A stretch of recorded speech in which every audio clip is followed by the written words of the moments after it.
भारत के इतिहास में राजा सूरजमल भरतपुर के बहादुर और समझदार राजा के रूप में जाने जाते हैं। एक दिन उनके दरबार में एक अजनबी आदमी आया। उसके कपड़े फटे हुए थे और चेहरा घबराया हुआ था। दरबार के सिपाहियों ने उसे रोका, लेकिन उसने कहा, मुझे राजा सूरजमल से मिलना है। मेरे पास एक अनोखी खबर है। राजा सूरजमल ने उस आदमी को अंदर बुलाया और कहा, तुम कौन हो और क्या बात है जो इतनी जरूरी है? वह आदमी राजा के समक्ष झुककर बोला, महाराज, मेरा नाम रघुनाथ है। मैं यहाँ के आसपास के जंगलों में रहता हूँ। मुझे एक प्राचीन गुप्त खजाने के बारे में पता चला है जो कई सालों से यहाँ छुपा है। मैं आपका विश्वास जीतने के लिए यह बात बता रहा हूँ। दरबार के लोग यह बात सुनकर हैरान हो गए। एक सिपाही बोला, यह आदमी झूठ बोल रहा है।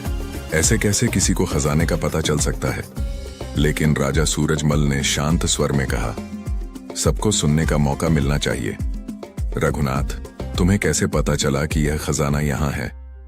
रघुनाथ ने जवाब दिया, महाराज, मेरे दादा के पास एक प्राचीन मानचित्र था जो हमें इस खजाने के बारे में बताता है।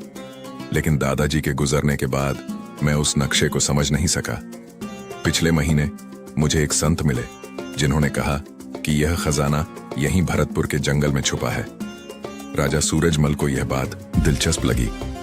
उन्होंने कहा, अगर तुम सच बोल रहे हो तो मैं अपनी सेना के साथ तुम्हारे साथ चलूंगा, लेकिन अगर यह झूठ हुआ तो तुम्हें सजा मिलेगी। रघुनाथ ने सहमति दी और अगले दिन सुबह राजा, रघुनाथ और एक छोटी सेना जंगल की ओर निकल पड़े। रघुनाथ उन्हें एक घने जंगल के बीच एक प्राचीन गुफा के पास ले गया। गुफा के अंदर एक बड़े पत्थर से दरवाजा बंद था। राजा ने अपने सिपाहियों से कहा, इस पत्थर को हटाओ। जब पत्थर हटाया गया तो सब लोग चकित रह गए। गुफा के अंदर सोना, रत्न और अनमोल मूर्तियां थीं।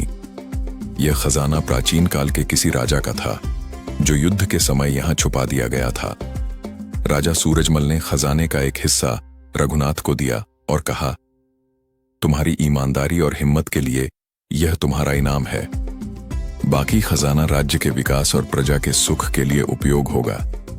सिख, ईमानदारी और हिम्मत के साथ की गई हर कोशिश का फल मिलता है और एक सही राजा हमेशा